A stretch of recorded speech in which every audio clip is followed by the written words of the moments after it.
Père Jean-Noël Doll, bonjour et bienvenue sur Radio Maria France. Voilà, je vous laisse l'antenne, Père, pour ce nouvel enseignement sur les Pères de l'Église. Bien. Oui, bonjour, bonjour Jérôme et bonjour à tous mes amis auditeurs de Radio Maria que j'ai plaisir à retrouver pour notre émission sur les Pères de l'Église, donc nos grands devanciers dans la foi et dans la vie chrétienne. Et effectivement, nous avions déjà consacré 2 séances à Saint Jean Chrysostome, cette grande figure de la patristique grecque, un père de l'école d'Antioche, la ville d'Antioche de Syrie, où il est né, où il a été moine, puis diacre et prêtre, et ensuite patriarche d'Alexandrie, avec des relations compliquées, nous l'avions vu, avec le pouvoir impérial, et une mort quasiment de martyr, ou tout au moins de confesseur de la foi, sur le départ de l'exil. Donc nous avions évoqué dans une première séance sa vie, et puis nous avions pris une deuxième séance pour présenter 2 de ses grands ouvrages spirituels, le traité sur le sacerdoce et le traité sur la virginité, qui sont certainement parmi les plus connus de ses œuvres. Et je voudrais consacrer cette troisième et dernière séance de Saint Jean Chrysostome. De fait, je lui consacre plus de temps que d'habitude, mais c'est une belle figure qui en vaut la peine, à quelques autres éléments de sa réflexion théologique. Sachant que, paradoxalement, Jean Chrysostome n'est pas un théologien systématique. Il n'a consacré aucune étude sur un problème théologique en tant que tel. La seule exception qu'on peut faire, c'est les oraisons, les homélies sur l'incompréhensibilité de Dieu face aux Ariens. Mais même s'il n'a pas consacré donc de traité particulier à tel problème théologique, il est un controvertiste. Il est quelqu'un qui aime, en fonction de son expérience de pasteur, en fonction de son expérience spirituelle, vous voyez, s'affronter aux grandes questions théologiques de son temps et y apporter sa pierre. Ça n'est donc pas un théologien spéculatif, c'est plus un pratique, ni abstrait. Ça n'est pas quelqu'un qui a fait une théologie systématique, mais c'est quelqu'un qui, en fonction de son intelligence personnelle profonde, de sa contemplation, de son expérience pastorale, a pu répondre à des questions théologiques contemporaines. On peut rajouter aussi qu'il connaissait fort bien l'Écriture sainte. J'avais présenté dans l'introduction les œuvres qui nous restent de lui, et vous aviez vu combien étaient nombreuses les références à l'Écriture, les homélies sur l'Écriture, les commentaires bibliques, etc. On peut dire que le fond de la théologie de Jean Chrysostome est consacré à l'Écriture, s'enracine plus exactement dans l'Écriture sainte. Alors, je voudrais donner quelques éléments de sa théologie, d'abord en christologie. Qu'est-ce qu'il peut nous dire ou qu'est-ce qu'il nous apporte dans sa réflexion sur le mystère de Jésus-Christ? Vous savez qu'à l'époque de Jean Chrysostome, nous sommes dans un contexte qui est extrêmement chahuté. C'est l'époque des grandes controverses christologiques qui déchirent malheureusement en cette fin du IVe siècle et ce 5e siècle, qui déchirent malheureusement la chrétienté, il faut bien le dire, avec des conceptions extrêmement différentes, difficilement conciliables, et en particulier cette opposition à laquelle j'ai déjà fait référence, mais qui me semble vraiment fondamentale, entre la christologie de l'école d'Alexandrie, illustrée en particulier par Cyril, Cyril d'Alexandrie, qui est le grand théologien de l'incarnation. Le Verbe s'est fait chair, celui qui est parmi nous, Jésus-Christ, c'est la deuxième personne divine qui s'est incarnée. Une christologie, donc, à Alexandrie, qui s'enracine beaucoup dans l'évangile de Jean, qui contemple beaucoup la divinité de Jésus au risque d'amoindrir son humanité, et qui est une christologie de la descente, une christologie qui part d'en haut de la Sainte Trinité, des trois personnes divines, et qui va vers le bas en disant une de ces personnes divines, la deuxième personne divine, s'est faite homme. Hein. Ça, c'est la grande école d'Alexandrie. Et face à l'école d'Alexandrie, l'école d'Antioche, Antioche d'où est originaire Jean Chrysostome, hein, et qui, elle, part sur d'autres bases qui privilégient non pas tellement l'évangile de Jean, mais plus les évangiles synoptiques, et qui est très attentive à l'humanité de Jésus. En fait, c'est complémentaire, hein, évidemment, par rapport à Alexandrie. L'école d'Alexandrie souligne que c'est Dieu qui vient parmi nous. L'école d'Antioche souligne qu'il s'est vraiment fait homme complet, homme comme nous, mis à part le péché. Hein. Et on insistera donc beaucoup dans cette école d'Antioche sur la réalité de l'humanité de Jésus. Le fait qu'il ait connu une naissance comme la nôtre, il ait connu une enfance, une jeunesse, qu'il ait connu un âge adulte, les péripéties de la vie humaine telles que nous les connaissons, bien Jésus a voulu les expérimenter. On peut dire que cette école d'Antioche donc souligne la proximité du Christ avec les hommes qu'il est venu sauver, alors que l'école d'Antioche souligne plutôt la proximité de Dieu qui vient parmi nous. Alors, il est vain, évidemment, de se demander, avec 15 siècles de retard, qui est-ce qui a raison. En fait, les deux écoles ont raison. On peut même dire qu'elles sont complémentaires. Elles défendent deux aspects strictement complémentaires du mystère de Jésus, qu'il faut essayer de tenir ensemble. Dieu s'est fait chair, et Jésus-Christ est vraiment un homme comme nous, mort, ressuscité et glorifié. Mais à l'époque, en fait, ça n'était pas aussi facile, et ces deux écoles ont eu tendance à s'opposer, et même de manière assez virulente, violente. Nous l'avons vu au sujet de la querelle nestorienne, Nestorius, patriarche de Constantinople, théologien de l'école d'Antioche, qui s'est très violemment opposé à Cyril d'Alexandrie, et réciproquement avec cette question de Marie, sur laquelle nous reviendrons, et qui a donné lieu au concile d'Éphèse, et puis le concile d'Éphèse qui reflète beaucoup la théologie d'Alexandrie, peut-être d'une manière un peu trop univoque, 431 et qui a été complété en 451 par le concile de Chalcédoine, qui, lui, essaye de réintroduire ce que la théologie d'Antioche a de juste.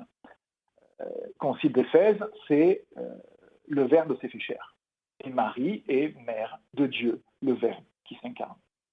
Et le concile de Chalcédoine, c'est il est vraiment Dieu et vraiment homme, entièrement Dieu et entièrement homme, ce qui est la perspective de l'école d'Antioche, dans l'unité d'une personne, ce qui est la perspective de l'école d'Alexandrie. Bon, j'espère que nos auditeurs ne trouvent pas ces points trop compliqués ou trop difficiles. Évidemment, pour nous, il est difficile de les saisir dans toute leur acuité de la manière dont ça s'est posé au 5e siècle. Mais il faut savoir que l'opposition a été vraiment très forte. Alors, dans cette perspective, quelle est la position de Jean Chrysostome ? Eh bien, en fait, Jean Chrysostome est un Antiochien, il est né à Antioche, il a été formé à Antioche, mais on peut dire que d'une certaine manière, il a voulu faire un pont entre l'école d'Antioche qui était la sienne et l'école d'Alexandrie dont il a vu certainement le bien fondé.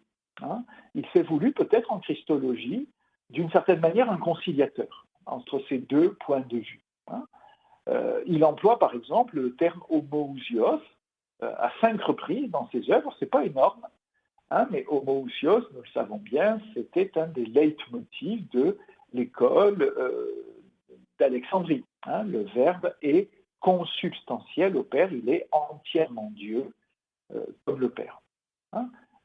Il l'emploie 5 fois, mais il insiste sur le fait que le Verbe est égal au Père ou égal à naissance, qu'il y a égalité d'essence entre le Fils et le Père, que le Fils est éternel. Autrement dit, vous voyez, comme Cyril, comme l'école d'Antioche, pardon, comme l'école d'Alexandrie, euh, Jean Chrysostome est parfaitement d'accord avec l'idée d'une divinité complète, entière et totale de Jésus contre les Ariens. Et en même temps, pour lui, Jésus est vraiment homme complet contre les apollinaristes. On se souvient, nous avions parlé des apollinaristes, les disciples d'Apollinaire de Laodicée, qui disaient que Jésus avait un corps humain comme le nôtre, mais qu'il n'avait pas d'âme humaine, parce que sa divinité lui tenait lieu d'âme humaine, avec une intelligence divine, une volonté divine, pas besoin d'avoir une intelligence humaine et une volonté humaine, disaient les apollinaristes, ce qui évidemment mutile l'humanité de Jésus. Jésus n'est pas vraiment homme comme nous, il est homme à moitié. Voilà. Eh bien, Jean Chrysostome soulignera contre Apollinaire qu'il est vraiment homme complet. Jésus est un homme complet avec une âme humaine comme la nôtre, ce qui explique qu'il peut ressentir l'angoisse au moment du jardin des Oliviers. L'angoisse se passe dans son âme.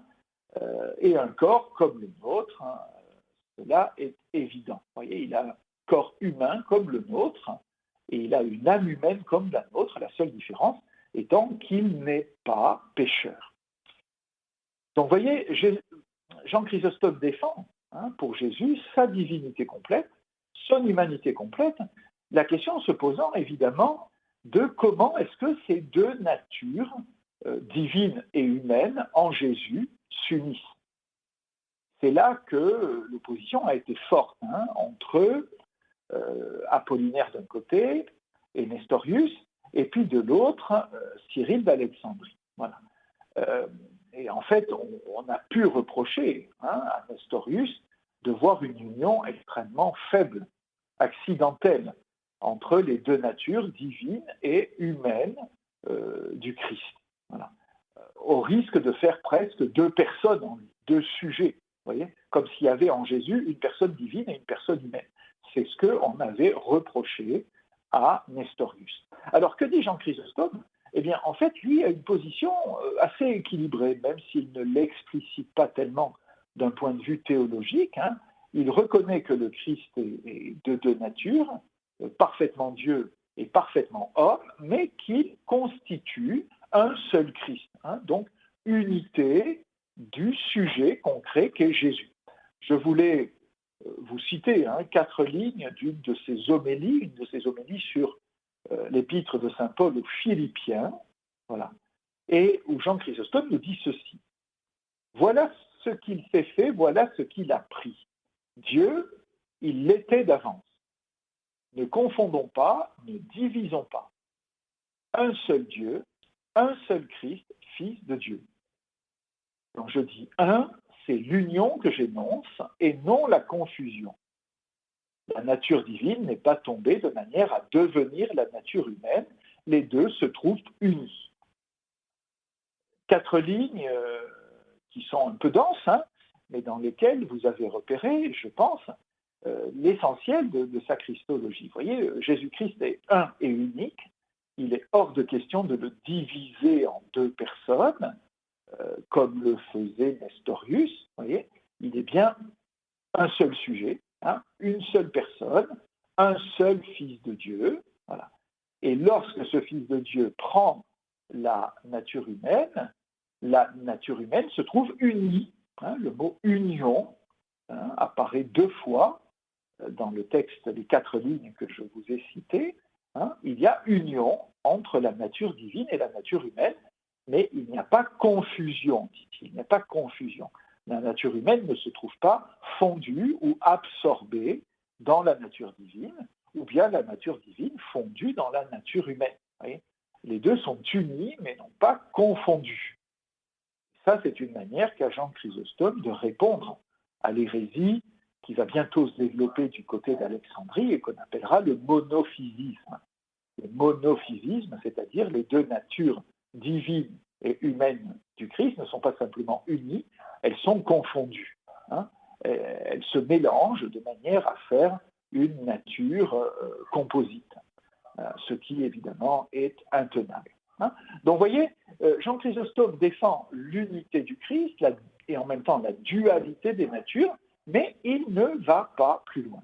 Hein. Il ne cherche pas à savoir ce qu'est en elle-même cette union de deux natures en une seule personne. Il affirme quelque chose de juste, qui encore une fois fait un pont entre l'école d'Antioche et l'école d'Alexandrie, mais sans chercher à l'expliciter.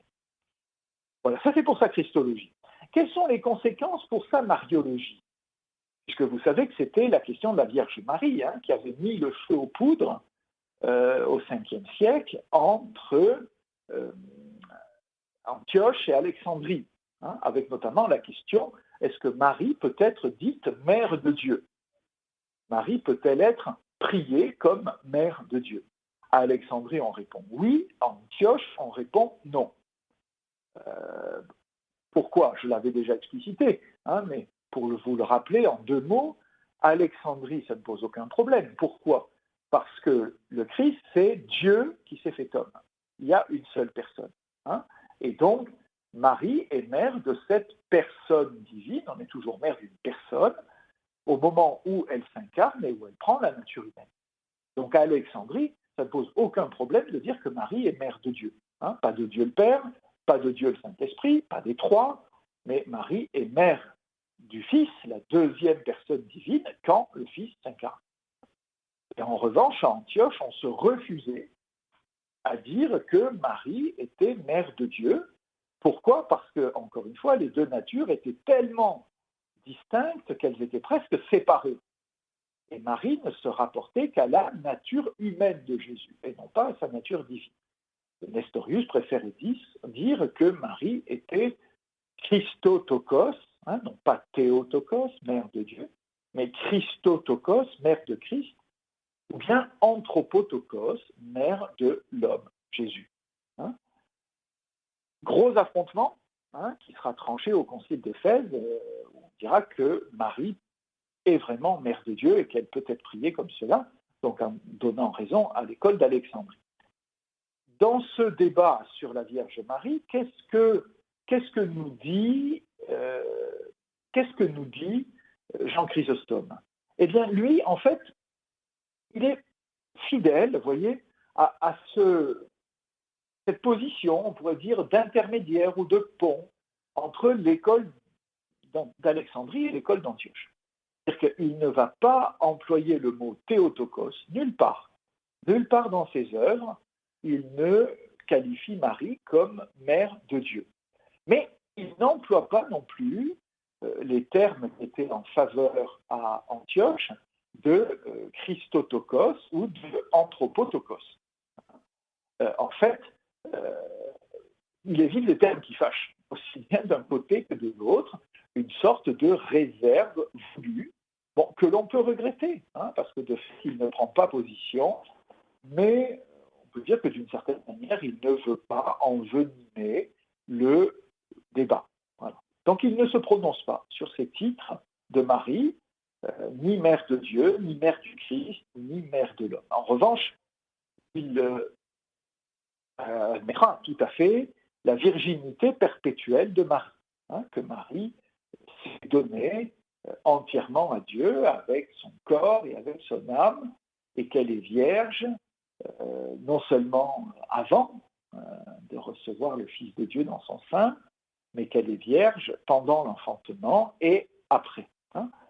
Jean Chrysostome est un défenseur de la virginité perpétuelle de Marie. En revanche, on trouve aussi dans ses œuvres quelques passages un petit peu curieux concernant la Vierge Marie. Je m'explique et puis je vais vous en lire un passage ou l'autre. N'oublions pas qu'à Antioche, le principe est de voir l'importance de l'humanité de Jésus. Jésus est vraiment homme comme nous. Et donc, il a vécu une vie humaine comme nous, avec ses hauts et ses bas. Il a vraiment vécu la passion dans son âme et dans son corps. Il a vraiment vécu la mort. Donc, on insiste, si vous voulez, sur la proximité à Antioche euh, du Christ, vraiment homme, avec nous les hommes. Eh bien, ce principe, on va le voir aussi appliqué à la Vierge Marie. Et en fait, ce que Jean Chrysostome va souligner dans la vie de la Vierge, c'est son caractère pleinement humain. Si vous voulez, ce n'est pas tellement ses titres de gloire ou ses grâces extraordinaires que Dieu va déployer en Marie, que Jean Chrysostome souligne, c'est plutôt son chemin spirituel, les épreuves par lesquelles elle est passée, ses vertus humaines, vous voyez, la persévérance de sa foi, vous voyez, tout son chemin de sainteté qui se construit au fur et à mesure de l'histoire de la Vierge Marie, voilà ce que Jean Chrysostome va souligner. Voilà. Vous me direz, c'est parfaitement juste, et c'est vrai. Il ne faut pas voir en Marie un ange venu par hasard sur Terre, égaré sur Terre. Marie est vraiment une personne humaine. Marie est vraiment, dans son chemin de foi, semblable à nous. Mais, dira la théologie ultérieure, elle a quand même reçu des grâces extraordinaires, et notamment ce que Jean Chrysostome et la plupart des pères de son époque ne voient pas, notamment l'Immaculée Conception, le fait qu'elle est sans péché. Voilà. Et que Dieu l'a préservée, non seulement du péché originel, mais du péché personnel. Eh bien, vous voyez, ça, Jean Chrysostome ne le verra pas.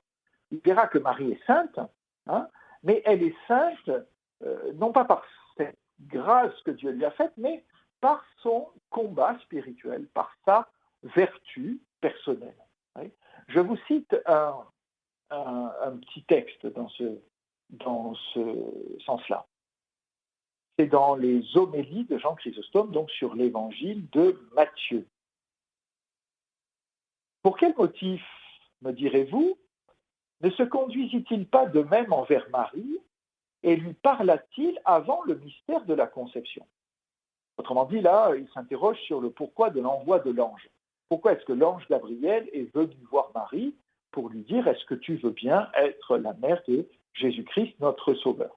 Est-ce que Dieu n'aurait pas pu envoyer le Verbe dans le sein de Marie en s'épargnant le prélude qu'est l'envoi de l'ange? Voilà la question qu'il se pose et qu'il nous pose, qui peut nous paraître un peu oiseuse, mais enfin c'est comme ça. Réponse de Jean Chrysostome, pour ne pas la jeter dans le trouble. Car il était à craindre que dans l'ignorance de ce qui s'était passé et dans la consternation qu'elle en aurait ressentie, elle ne formât contre elle-même quelque funeste dessein, qu'elle ne se fût hâtée de cacher son déshonneur dans la mort. Texte extrêmement curieux, donc c'est la 4e homélie de Jean Chrysostome sur l'évangile de Matthieu, et qui dit ceci, donc pourquoi est-ce que Dieu a envoyé l'ange Gabriel? Bien, s'il ne l'avait pas fait, si Marie s'était retrouvée enceinte par l'opération du Saint-Esprit, par l'intervention divine, et sans aucune explication, elle aurait été tellement troublée, consternée, qu'elle n'aurait pas pu supporter le déshonneur et l'opprobre qui auraient été les siennes, et peut-être qu'elle se serait suicidée. Voilà une opinion théologique, vous voyez, fort curieuse, quoi, mais qui s'explique, enfin que nous avons du mal à admettre aujourd'hui, où la théologie mariale a évidemment fait beaucoup de progrès.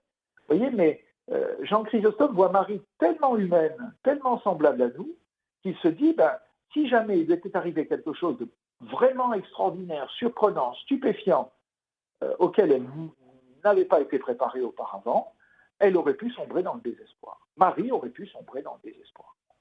Ce qui peut nous arriver à nous, vous voyez, ce qui est évidemment plus difficile à envisager pour Marie, mais que Jean Chrysostome, lui, n'a pas honte d'envisager. Marie est une femme comme nous. Et un autre passage que je vous lis, voilà. C'est toujours dans le commentaire de l'évangile de Saint Matthieu, mais c'est l'homélie numéro 44.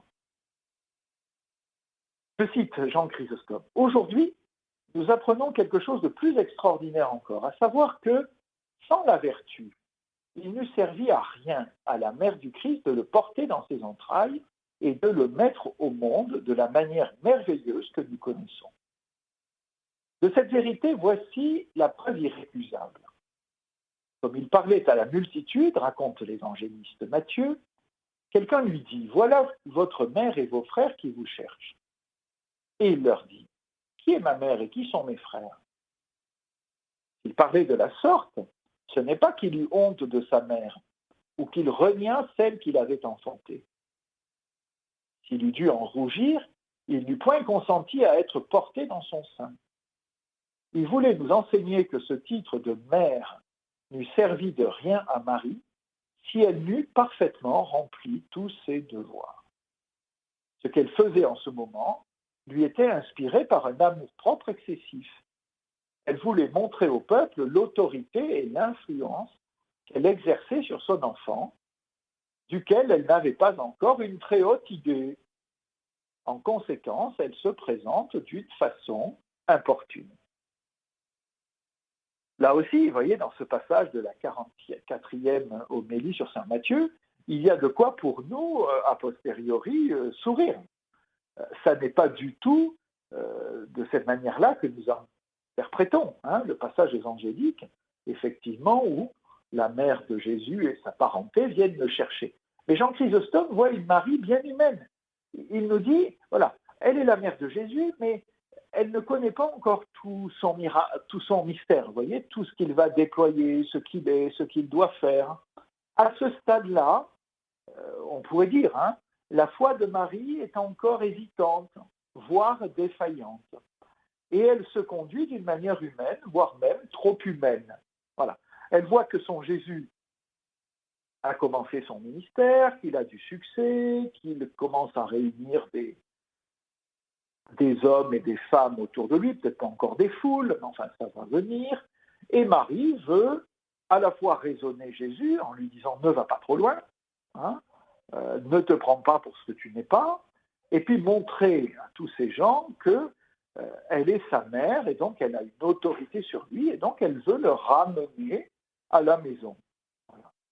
Et Jésus lui répond d'une certaine manière, de manière un peu abrupte, pour l'éduquer.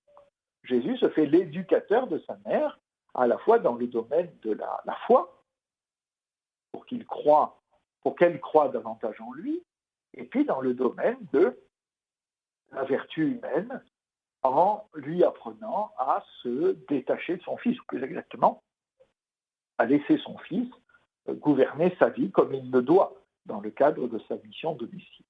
Et vous voyez, c'est très curieux, quand même, ces deux passages. Vous voyez, cette Marie, dans le deuxième texte, celui que je viens de lire à l'instant, cette Marie comme mère juive, un peu possessive, ayant du mal à laisser partir son fils, voulant continuer à assurer une autorité sur lui, et que Jésus est obligé de recadrer, passez-moi l'expression. Vous voyez, donc nous, ça peut nous heurter, ça peut nous paraître très curieux, et de fait, c'est très curieux a posteriori, mais encore une fois, comprenons-le bien.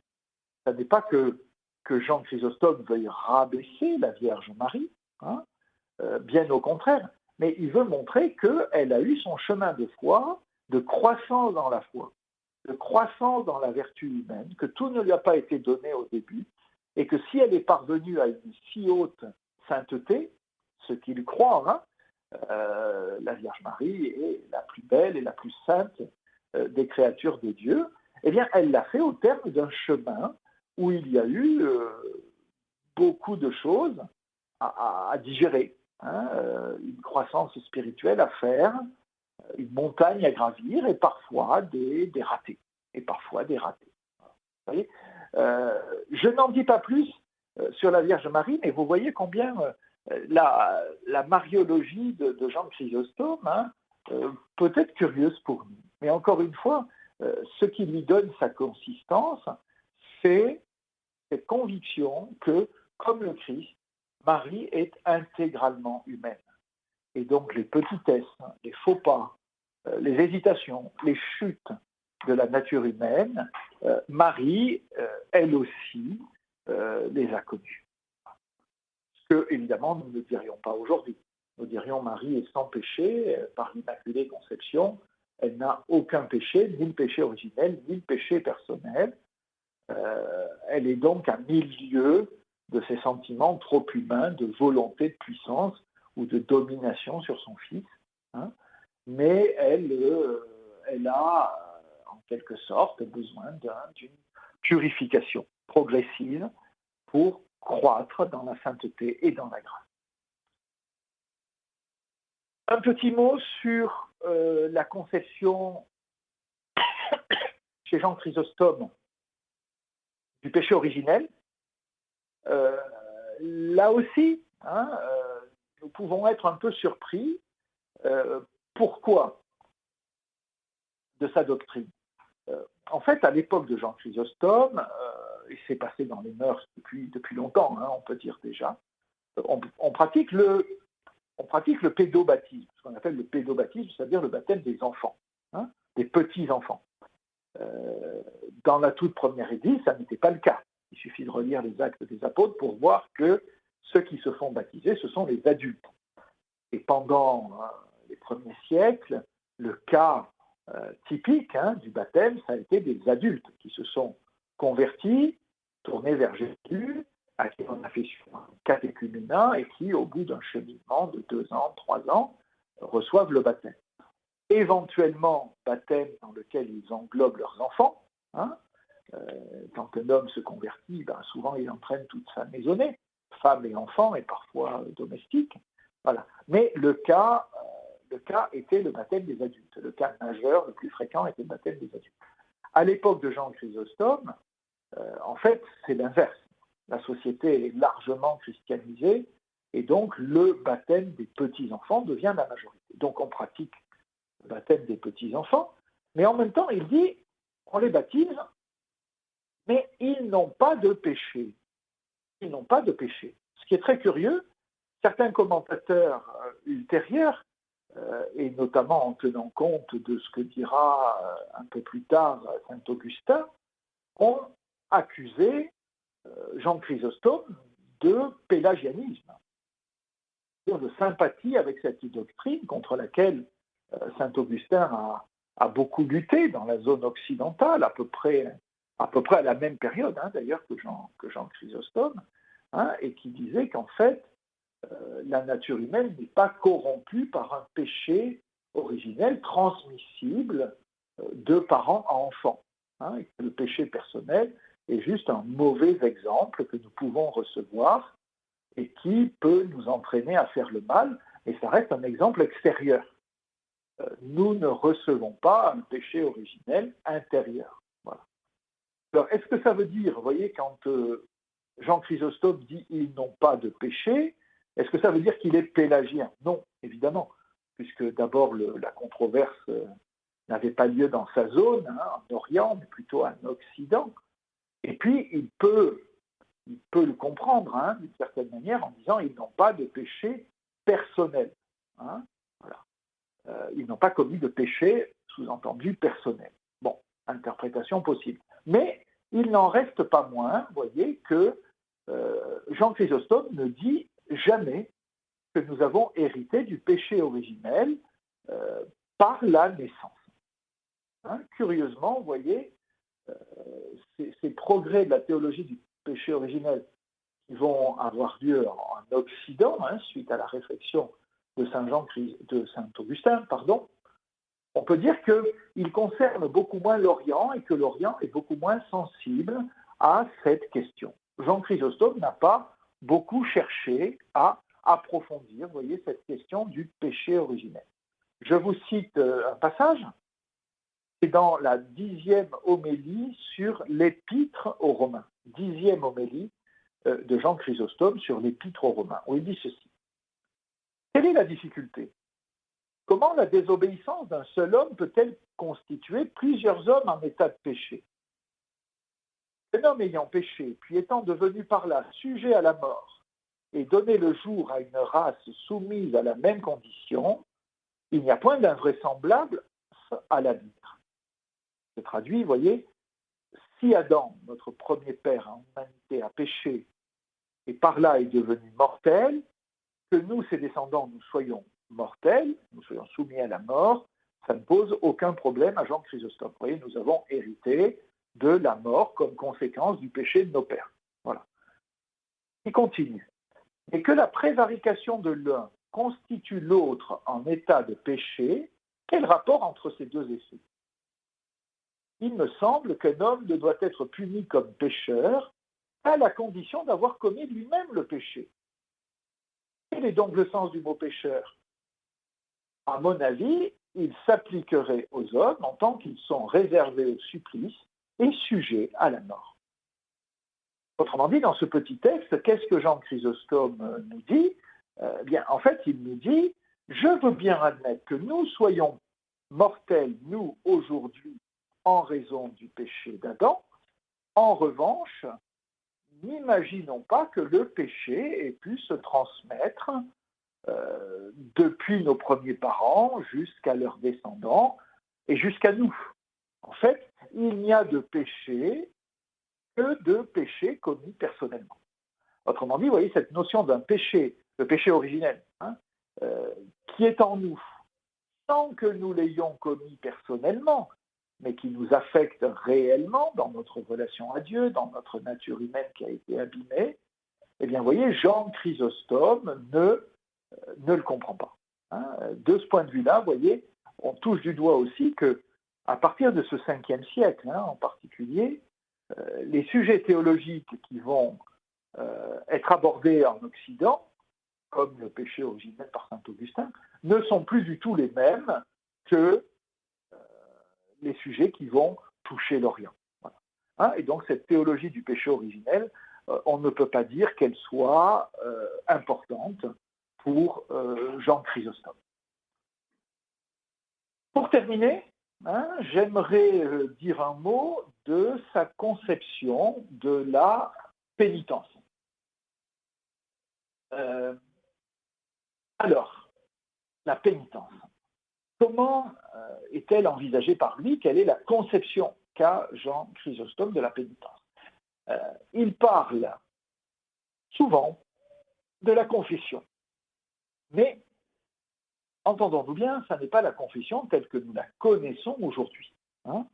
Il veut dire par là, soit une confession publique qui visiblement existait à son époque. Même si nous avons du mal à le comprendre, aujourd'hui, il y avait à l'époque la possibilité de, par repentir, vous voyez, proclamer devant tout le monde que l'on est pécheur.